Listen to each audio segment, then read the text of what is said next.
Broadband में क्योंकि आप कह रहे हैं कि इनफैक्ट जो नॉर्मल केबल सब्सक्राइबर्स हैं उससे ज़्यादा ब्रॉडबैंड में ग्रोथ भी देखने को मिला है, तो आपका टारगेट क्या है इस साल?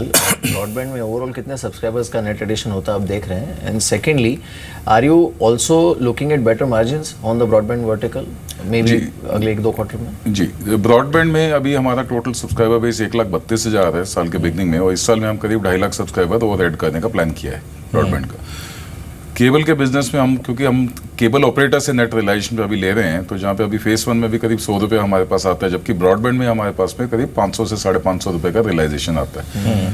तो एक ब्रॉडबैंड का कस्टमर जो हमें मार्जिन देता है वो 5 केबल कस्टमर के मार्जिन के बराबर है।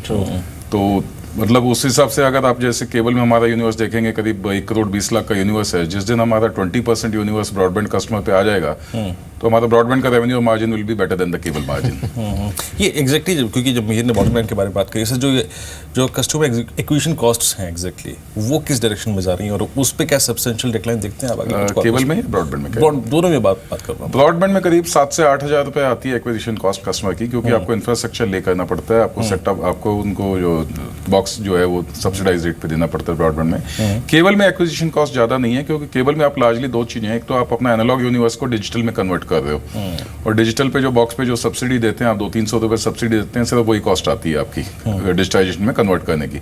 लेकिन अगर आप नया कस्टमर एक्वायर करने जाते हो केबल इंडस्ट्री में तो उसका अलग अलग रेट होता है। एनालॉग में करीब आपको 1500 से 1500 रुपये तक का पर कस्टमर का रेट आता है, और डिजिटल में वो करीब 2,500 से 3,000 रुपये का रेट करीब आपका आता है। तो उस बेसिस पे आपका एक्विजिशंस होते हैं। बिल्कुल। गोइंग फॉरवर्ड, एक तो बेटर मार्जिन्स या फिर better operational efficiency, and secondly क्योंकि जैसे आपने खुद कहा कि जो कॉस्ट रिडक्शन हुआ है और साथ ही जो इंटरेस्ट कॉस्ट उसका बर्डन जैसे कम होगा, तो इससे ओवरऑल आपका एस्टिमेट क्या है अगले 1-2 क्वार्टर में? What kind of margins are you looking at? अगले 1-2 क्वार्टर में देखिए मार्जिन में बहुत ज़्यादा इंप्रूवमेंट अभी नहीं आएगा, क्योंकि हमारा जो लार्जेस्ट सब्सक्राइबर बेस है वो फेज 3 में है, और फेज 3 का मोनेटाइजेशन अभी चालू नहीं हुआ है, क्योंकि मैटर लिटिगेशन में है, दिल्ली हाई कोर्ट का वर्डिक्ट आना है, तो वो एक्सपेक्टेड है जुलाई में कहीं पे वर्डिक्ट आएगा उस चीज़ को। तो लेकिन आप अगर 3rd और 4th क्वार्टर से देखेंगे तो मार्जिन का इंप्रूवमेंट आएगा। अभी हमारा जो केबल बिजनेस में अभी टोटल मार्जिन कंपनी का आप देखेंगे 11-12% का मार्जिन है ऑपरेटिंग का, तो हम टारगेट कर रहे हैं कि साल के एंड तक ये कम से कम 17 से 18% के मार्जिन पे हम क्लोज करेंगे मार्च 17 तक। और अगर लॉन्गर टर्म का मैं अगर आपको कॉल दूं तो इसके लॉन्गर टर्म का टोटल बिजनेस में हमारा करीब 26-27% मार्जिन पे ये बिजनेस जाएगा अगले 3 से 4 साल में।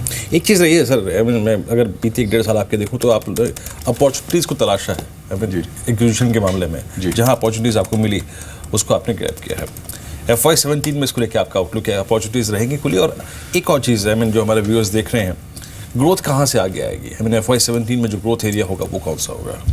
देखिए FY17 में 2-3 चीज़ें आएंगी। पहली बात तो आपका ब्रॉडबैंड में आप एक्वायर करेंगे, ब्रॉडबैंड में आप एक्सपैंड करेंगे, that is one natural growth आपकी है होगी। अप्रॉक्सीमेटली 80,000 कितनी कुछ यहाँ पर जो मैं करीब 2.5 लाख कस्टमर एक्वायर करने की बात कर रहा हूँ वहाँ पे, करीब हम 15 सिटी में ब्रॉडबैंड का अपना एक्सपेंशन कर रहे हैं, तो एक तो वो मेजर ग्रोथ एरिया आएगा बिजनेस के लिए कि लेकिन उसमें वो पहला साल होगा, तो उसमें आपका मार्जिन एक्सपेक्टेशन बहुत ज़्यादा नहीं आएंगी ब्रॉडबैंड में, वो अगले साल में आएंगी जब।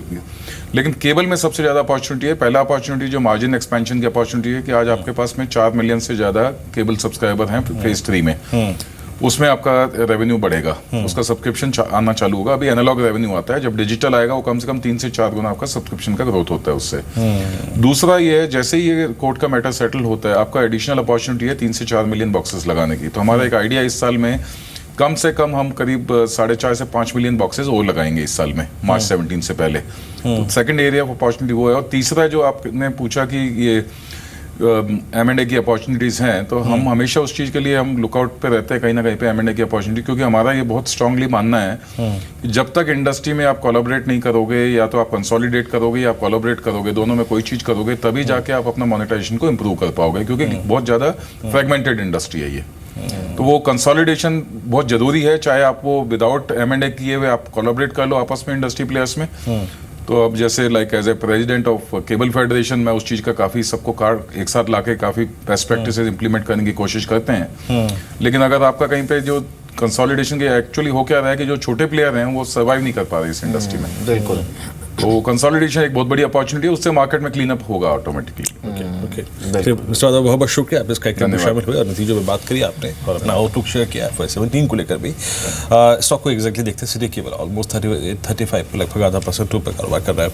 अजय बोल के हमारे साथ हैं टेक्निकल से बात करने के लिए। और अजय, नमस्कार, कार्यक्रम में स्वागत है। एग्जैक्टली अभी आपको इस बाजार में अपॉर्चुनिटीज़ कहाँ नज़र आ रही है और 8000 और 8000 के ऊपर कैपिटलाइज करने की पॉसिबिलिटी कितनी नज़र आ रही है आपको?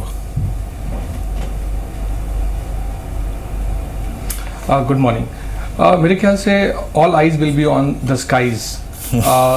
मॉनसून के अराइवल के लिए सब लोग राह देख रहे हैं और स्काईमेट का जो प्रेडिक्शन है कि the monsoon will come on the regular time that they usually arrive in the beginning of June has gladden the hearts of many investors. और जो बाजार में एक लिस्टलेसनेस था वो काफ़ी उसके बिकॉज ऑफ दैट दूर हुआ है। 4 या 5 क्षेत्र है जहां पे हम फोकस करेंगे। पहला तो है ऑटो क्षेत्र, जहां पे हमें लगता है कि पोस्ट हार्वेस्ट अक्टूबर नवंबर के स्ट्रॉन्ग वॉल्यूम ग्रोथ के आसार दिख रहे हैं। अगर आपने कुछ कंपनीज के नंबर देखे जो अभी तक अनाउंस हुए हैं, उन्होंने काफ़ी स्ट्रॉन्ग गाइडेंस दिया है FY17 के लिए वॉल्यूम ग्रोथ के लिए। और जुलाई 1 को कमिटी ऑफ सेक्रेटरीज का रिपोर्ट आने वाला है फाइनेंस मिनिस्ट्री को अबाउट 7th पे कमीशन रिकमेंडेशंस के एक्सेप्टेंस के बारे में। और उसके बाद I think if the government were to accept it, then I think we will start seeing a large amount of money flowing into the pockets of central government employees. तो ये 2 बड़े ड्राइवर्स कंजम्पशन लेड सेक्टर्स के लिए है, जिसमें 2 wheelers, passenger vehicles, consumer finance companies, mortgage finance companies, consumer durable companies, paint companies and cement companies. तो ये पूरा बास्केट जो है, I think one must judiciously form a portfolio that has overweight in some of these names. जी बिल्कुल। चलिए इस बीच एक बार देख लेते हैं, इस समय अब जो तेज़ी है मार्केट में, अब करीब 33 पॉइंट्स ऊपर निफ्टी ज़रूर है, लेकिन अभी भी जो सिंगल लार्जेस्ट कंट्रीब्यूटर इसमें है वो L&T ही है। अभी भी करीब 25 पॉइंट ये कंट्रीब्यूट कर रहा है। इसके अलावा इन्फोसिस है, SDFC है, कोटक महिंद्रा बैंक है, ONGC है, इनकी तरफ से थोड़ा बहुत कंट्रीब्यूशन, बट ऑब्वियसली जो सबसे बड़ा कंट्रीब्यूशन है वो अभी भी L&T 1420 पर इनफैक्ट इस समय L&T फिर रीगेन किया इसने 1420। बिल्कुल फिर से रीगेन किया है। ये बड़ा अच्छा मूव आज देखने को मिला है एंड पॉजिटिव है कि सस्टेन कर रहा है कॉन्स्टेंटली, वही वो 8 साढ़े 8% के ऊपर।